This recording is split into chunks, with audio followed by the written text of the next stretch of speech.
find out with concrete printing, I think you make a good point around plastic and metal is now reasonably commercialized.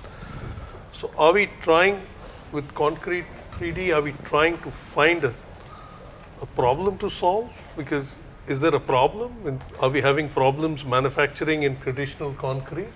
Very important question. When it comes to concrete, I think it doesn't solve any problem now. But as disruptive technology, if you see any disruptive technology in the last years, it creates a new business opportunity. I don't think at the moment you have a problem that 3D printing will solve, unless, as he says exactly, that if you have very complex shape, it's going to be easier to 3D print it, definitely, than whether plastic, metal, or concrete. It's far easier to make complex shape in 3D printing because we have, let's say, in some of our projects, we have these designs that looks like Michelangelo. So it's definitely much easier to go print the 3D printing. But that the scope is slow. What you will see, it's a game changer. It will be a game changer.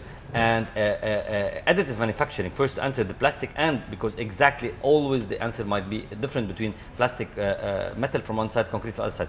As for plastic and metal, additive manufacturing, all studies shows that 15% of traditional manufacturing will convert to additive manufacturing, and we see big players, couriers, online shopping going into 3D printing, because instead of shipping this from China to Dubai, it might, if you find a way to 3D print it in Dubai in cheaper way, then you will have a digital inventory, and then you'll print it when you need it. So that's the disruptive part of the metal and the plastic. As far as concrete, it's gonna create a totally new business model, and this brings me to, we're very active in, as you know, in the World Economic Forum. We're active member designing the what's called the future of construction.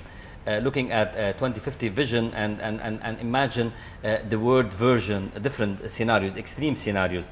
And the three scenarios we forecasted that are extreme, and probably the world will be a mixture of both. One is the virtual world when it comes to construction, which talks about exactly what you said before,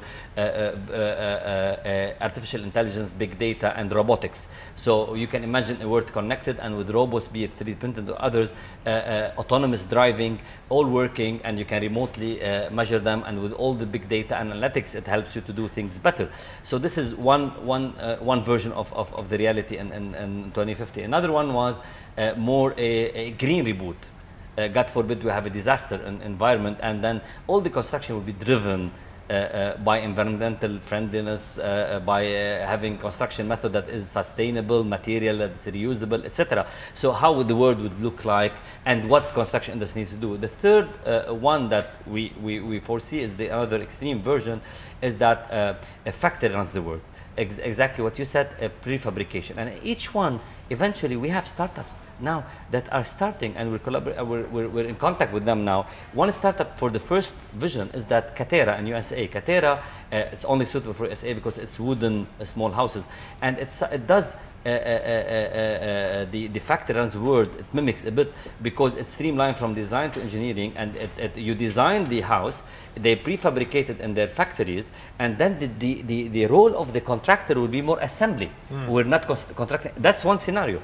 Another scenario, like robots around the world, maybe it's still primitive, but the idea is an Australian startup building bricks, I guess. It will build the house like a Lego. Okay, so practically it's like a robot, other than 3D printing. It supports the traditional mean, and you can remotely. If you add to this autonomous driving for construction equipment, if you add to this AI, big data, artificial intelligence, etc., so you can foresee different future. So if I am involved in the construction industry and I want to get some inspiration or ideas, you don't want to do that at this stage, believe me. Where do I go and find this? So this was part of the World Economic Forum and looking at the future of construction in 2050, and you had these scenarios. Is there an online a website? Very good question. We are in the process of releasing the final version now, so you can expect it during May maximum. Who is we? That's the World Economic Forum. Yeah, we're active member with World Economic Forum, BCG, and many other leaders in the world. Okay. And BCG, Boston Consulting Group. Exactly. And last year version is online. because we have been doing this for many years. Where online? On World Economic Forum. So if I go to the World Economic Forum website and I type in construction, yeah, it's publicly available. Okay. The intention is not to keep it for us. Intention is to drive innovation across the whole industry, the whole construction companies and corporates in the world, and most importantly, the governmental body to support legislation. Okay. So if I want to get ideas about potential scenarios and technologies, World Economic Forum website, look for the construction report from last year, and this year's one will come out. It's going to come out anytime now. Okay.